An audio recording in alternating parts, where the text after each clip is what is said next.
Yes. Now in this module we are going to learn about Roman number system. So Roman number system is the oldest number system which we are still using.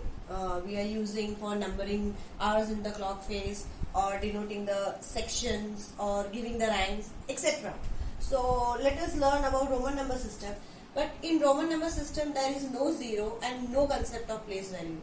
Instead here we are using some rules. So let us learn about Roman number system. So in Roman number system there are 7 symbols. As we are having 10 symbols, in Roman number system there are 7 symbols, that is I, V, X, L, C, D and M. Each symbol represents a particular number, like I 1, V 5, X 10, L 50, C 100, D 500 and M 1000. And there are certain rules while forming the Roman number system. Here in this V, L and D are the symbols which are never repeated. They are never repeated. And in Roman number system, any symbol is not repeated more than 3 times. As V, L, D are never repeated and never returned to the left of a numeral of a greater value. For example, D represents 500. So we cannot write 5 here. No, it's not possible. So V, L and D are the symbols which cannot be written on the right hand side, left hand side of the numeral of a greater number. Next, I can be subtracted from V and X only. We can subtract I. Subtract means we can write I on the left hand side of V and X only, not any other symbol. And X can be subtracted from L and C. That means X can be written on the left hand side of L and C. Likewise, C can be subtracted from D and M only. Now let us form some Roman numbers.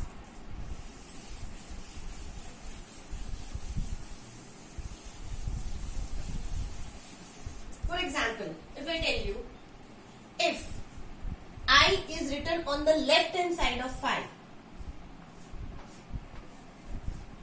this means 1 is subtracted from 5, that is 4, the difference.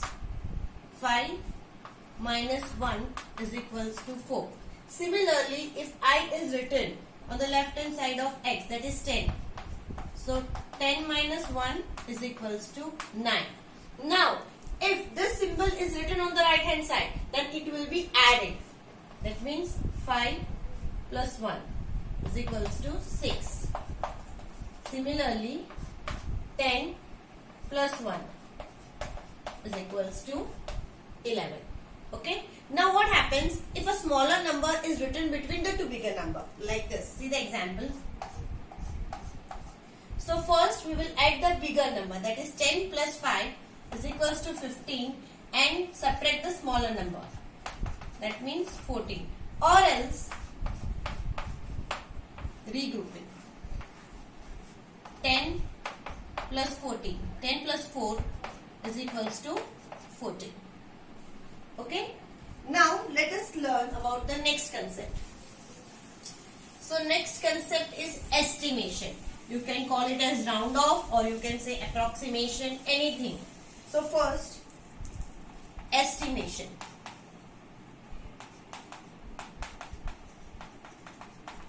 So what is the meaning of estimation?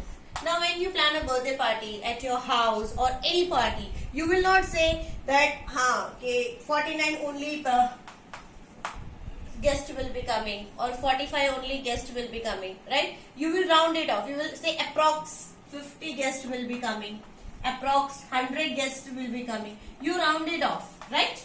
So this is rounding off, approximation, nearly 50, nearly 1000.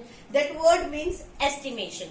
Now here in this chapter, we are learning rounding off to nearest tens, to nearest 100 and to nearest 1000. First of all, we'll learn to round off to nearest tens. Now, assume a value given to you, that is 18 and 12. Right? Now, can you see 18 lies between which two numbers that are in tens? 10 and 20.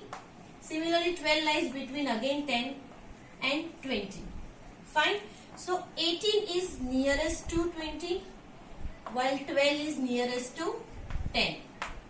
Fine. So we will round off 18 to 20.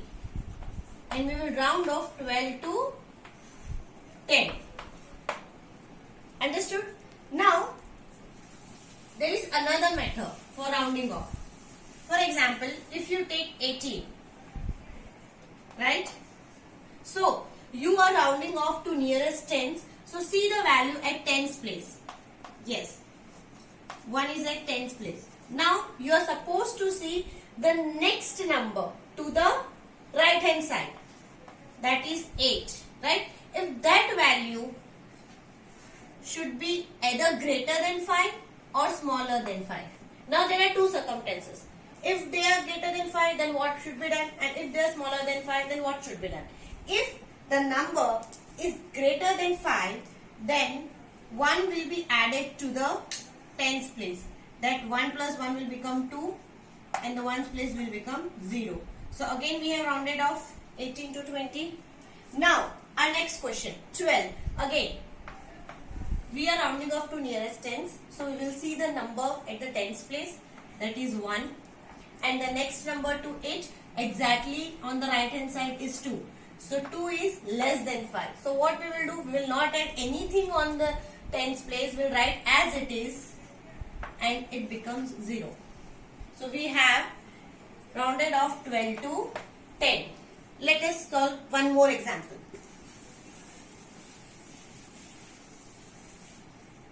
(82) and 96.